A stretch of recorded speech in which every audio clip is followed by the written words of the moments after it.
my mind a lot. Don't need no time watch. I don't know how I got you in my pocket spot. Yeah, that's babe, miss you every day. You like my oxygen. Make it seem like the barging down. Got my heart no barging in. From the bed to the floor to the couch. Might wake the neighbors up. Break you in and break you out. In the end, we're gonna make it. Dionna, welcome back to another edition of All Time High.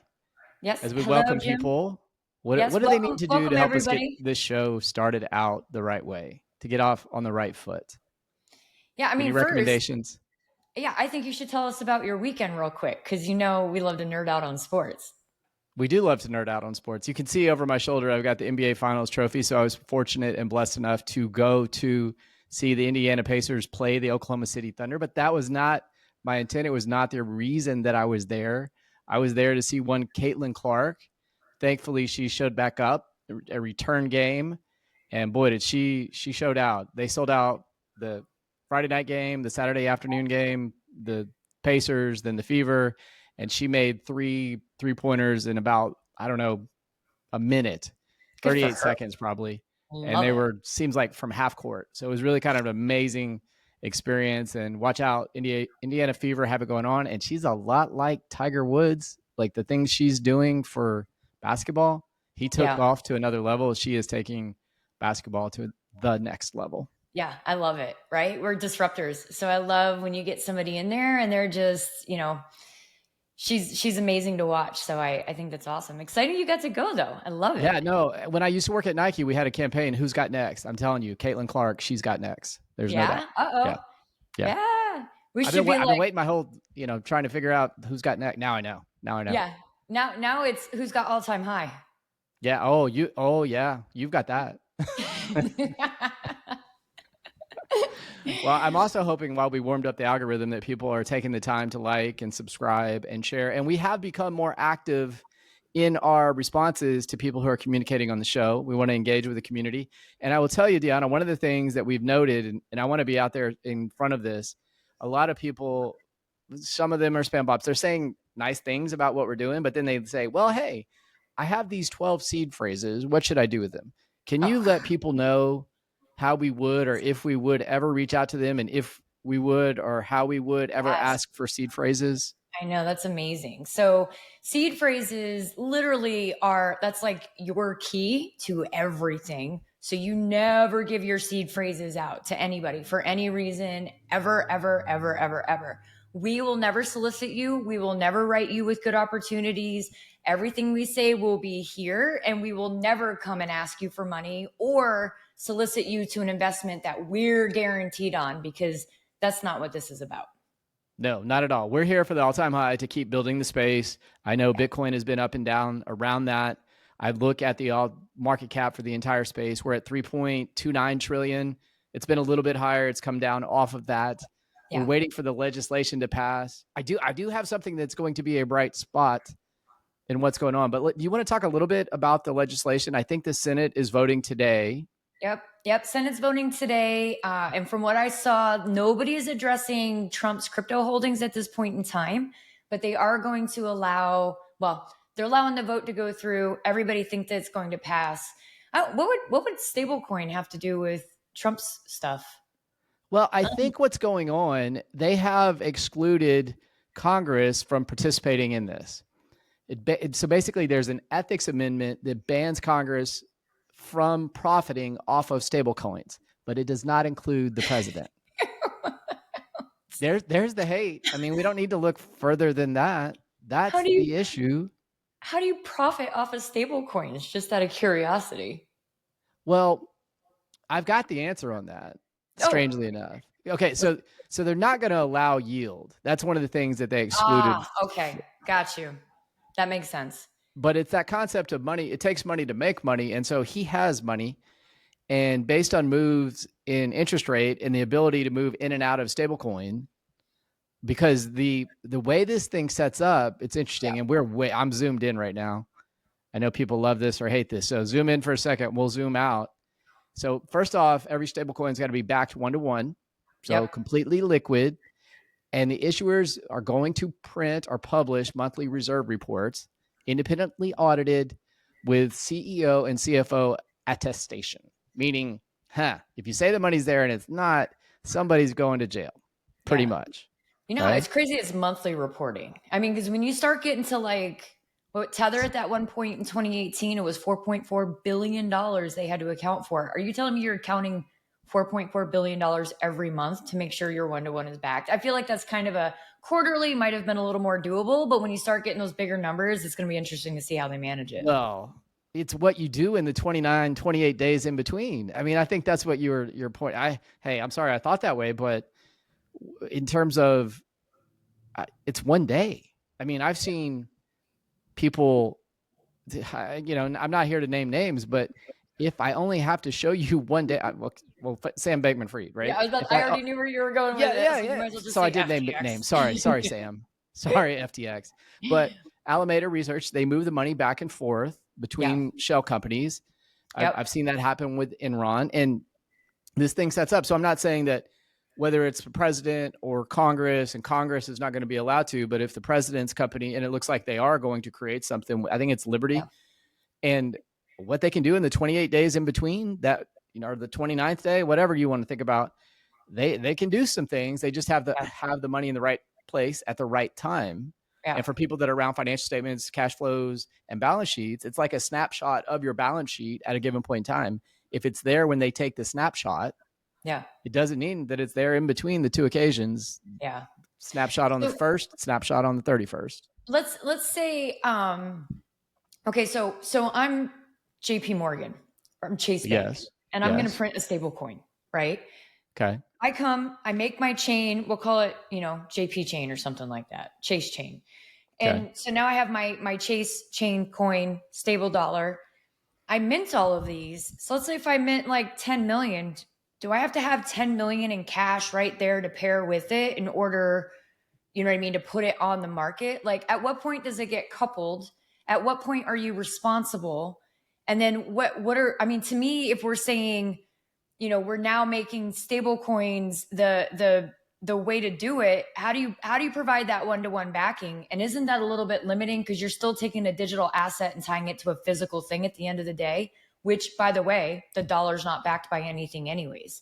So to me, like, the entire the implementation is going to come out, it's going to be, I know. So I'm gonna frame this for all the listeners out there. Feel free to agree, disagree. Sure. But what this really is, the stable coins are a sponge. That's what they are, because as more dollars get printed, this is another place of absorption. Just like a sponge absorbs water, stable coins are going to pull in dollars. And it's funny, they call them liquid assets. Yeah, I get it, like the connection.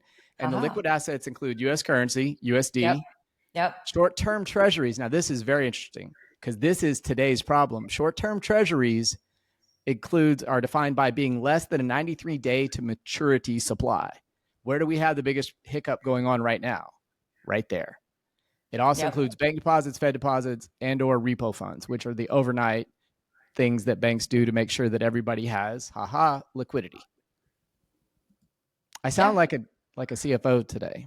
I mean, honestly, I was very impressed with that whole. But okay, so one of the things that I think makes stable dollars interesting, right, is the ability to yield. I mean, when Gemini came out, the exchange, it was, what was it doing? 8%? You know what I mean? Where else can you go and take your money and stake it and make 8% of your money? I mean, that's like stupid money. Like, that's fantastic. And the banks couldn't stay competitive with it. Do you think, let's be clear, this one doesn't have that capability. Like, this excludes banks from providing interest or offering yield, period. What about, so is that banks specifically, or is that anybody who's, you know what I mean? Is that nobody could do it at that point then? Right. Well, anybody with a stable coin that's approved. And so Gemini would have to get rid of their yield. Yes. On the stable coin. So here's who's licensed for it. Ready? Mm-hmm. Only banks or OCC approved non-bank entities can issue stable coins. And so this is going to have regulation split between the federal and then for small issuers less than $10 billion. $10 billion is still a lot of money. So small issuers are defined as less than $10 billion. That's going to be governed by state authority. What? Interesting. Yeah. So it's almost like state banks or, a community bank Regional banks. versus, Yeah. yeah. Yep. See what And somebody was reading the bill, huh? Did you get into oh it? yeah. Oh Yeah. yeah. And somebody been studying for the final. I care. I'm trying to like, and so back to my framing it, these are the railroad tracks. Now, are they great tracks? No, but they're getting laid down. And one cool thing that I picked up in the bill, well, Yeah. you inspired me last time you read the bill. So I was like, well, Yeah. she read the bill. I need to like read the bill. It sets up to be governed by the CFTC. Like the SEC is done with this stuff. They're over it. The Yeah. Gary Gensler like ruined the election for a party, right? Yeah. And Yeah. Senator Warren, they went too far. This is a nonpartisan deal. This is a financial deal. Yeah. Yeah. I mean, it's I feel like it's so bittersweet. I'm not pro the stable dollar. I don't understand it. If you're taking the yield away from it, I think that makes it even worse. It's like you just took the one upside for the little people, crushed it, and gave crypto back to the big companies again. It's like, you guys, like, No. Okay. people a chance. See, you're so far advanced, right? And I'm several years and steps behind you. I look at it as a great opportunity for onboarding. Okay. I did a quick focus group. I asked somebody, a millennial, what would it take for you to get engaged in this space? And the reply she gave to me was very telling. She said, I don't know. I hear about it all the time. I don't really want to manage it. But if somebody like an investment advisor just told me to manage it, to put some percent allocation to it, I'd do it. I just do it. I just don't want to have to get caught up in all the complexity with the keys and the cryptography or losing it. So what this whole act is doing, it's the sponge, right? It's soaking up that liquidity for the US dollar. It's keeping the US dollar as the world reserve currency. It's going to force the banks to create the railroad that we're just laying down the tracks. And here, Dionna, I don't know, I hate to say this, but everybody thinks like today is the day. Today is not the day. Today is just the day with the Senate. Because once you get it through the Senate, there's the whole House of Reps thing, right? Yep. Yeah. And so, that, they say, it's can take us into July. Yeah. And then you have the implementation and the rollout of it. But let's just hope for the love of America that our government just starts to run on a stable coin so that we can actually have true transparency and be able to audit it in a much more efficient way than the way that we have been. That would be, to me, if we're going to do all this, that's the upside, is let's put the transparency on government. Well, you tell me, and see, I know what I know here. If this stuff is on the blockchain and somebody does an audit on a 30-day interval, here I am, I'm zoomed in again, they can pass the audit by saying, oh, here's our balance sheet. We attest that it's really money there and it's really backed 1-to-1 with liquidity that meets the defined requirements. But couldn't I, if I was moving things in and out, wouldn't the blockchain tell me so? Wouldn't the blockchain show me so? Well said, Jim. Messed that up. Oh yeah. Once it's there, it's there. I mean, it's when, that's the whole thing, is it's like transaction tied to transaction tied to transaction. So to decouple it, you'd have to go back and break these, but that's not going to happen. So every transaction that goes on the blockchain is going to be there for infinity. And that's, to me, that's what makes it so attractive for auditing. You know what I mean? There's none of this back and forth with, oh, we don't know who we sent that money to. Seriously? Really? Don't know? Really? Yeah. I mean, they didn't send it to me. That's all I can say. Yeah. Which was sad. I mean, they should have. Is it crazy to you? Like, this whole blockchain thing is really an accounting thing? Is that fair? Yeah, no, it's exactly, you know what I mean? And I think the misconception, Bitcoin wasn't this whole new, it was a prototype of a series of things that were already in existence. They had just never been coupled together in the way that they are. So it was revolutionary in the way that these things were tied together, but it's actually, you could say it's old tech now because it came out, 2008, 2009. So you're talking 17, 16 years later, that it's definitely a little bit more mature. And that's why you have all these iterations. Everybody's just trying to say we can make the blockchain better. And this is our spin on it to see if this is what pans out. And that's why you have so many different blockchains. But once it's there, it's there. It's not going anywhere. And that's what we love about it. Yeah. And I think we'll get to a point, because the rules that are there The rules for me, not for thee. You love saying that. You should go ahead and say it Yeah. because you're so I good at know. saying it. Yeah, it's just rules for thee, not for me. There you go. You said it better. See, already. That's why I go to you on this. The USDT, this is going to block them out. It's absolutely because they're not going to test. I don't think, or they're going to have to change the way they're operating because otherwise the CEO and CFO who are not part of the USA jurisdiction are going to have that independence in a foreign country. And they'll be like, why am I going to mess with this? So I don't know. I have to go back and actually kind of look at and see. Wonder if I should reach out to those guys and see what the plan is of what they're going to do from here. Well, they want, interestingly enough, they're on the same side as bankers. I mean, if you think about it, bankers are like, do we really need this? This is going to erode margins. It's going to create a lot of extra work. It's going to level the playing field. It's technological, and sorry, banks are, they're used to like having 3 days grace period to settle things. And then sometimes things mess up and they just work through it and figure it out. Yeah. This stuff is going to be liquid.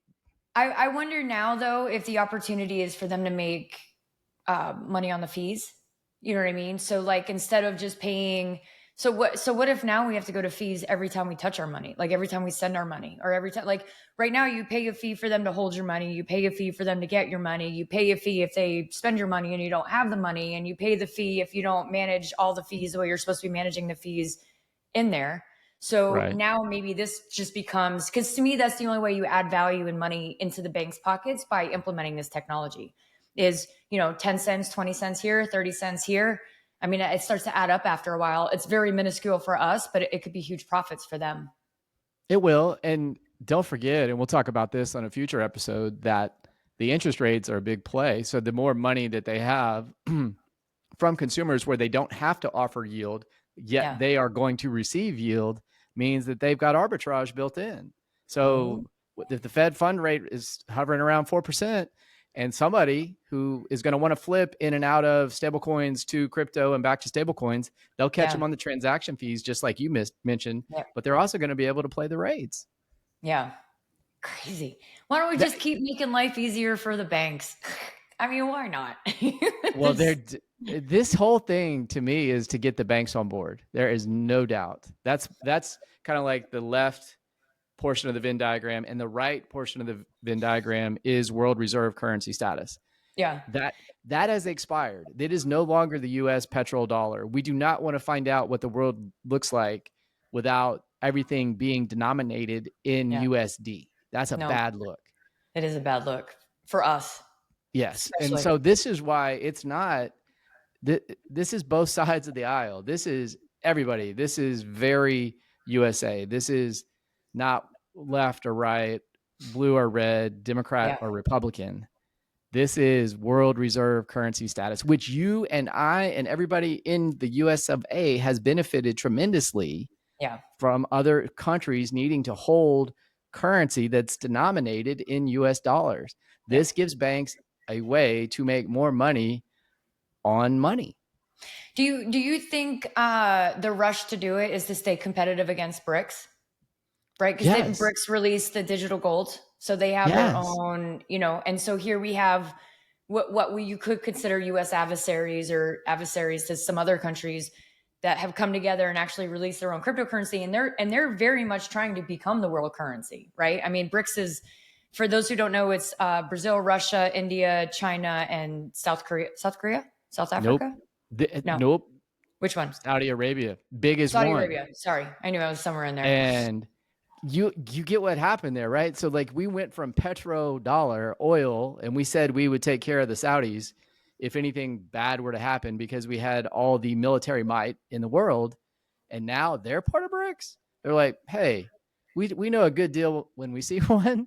We took it back in 1971 when Kissinger said he would protect us. Now it's 2025 and looks like the USA is trying to issue sanctions. We don't necessarily need to get paid in dollars. We'll get paid in whatever currency works for whatever country that wants to pay us. Yep. And you can't blame them for doing that, right? No, not at all. You know what I just realized? I just got us banned.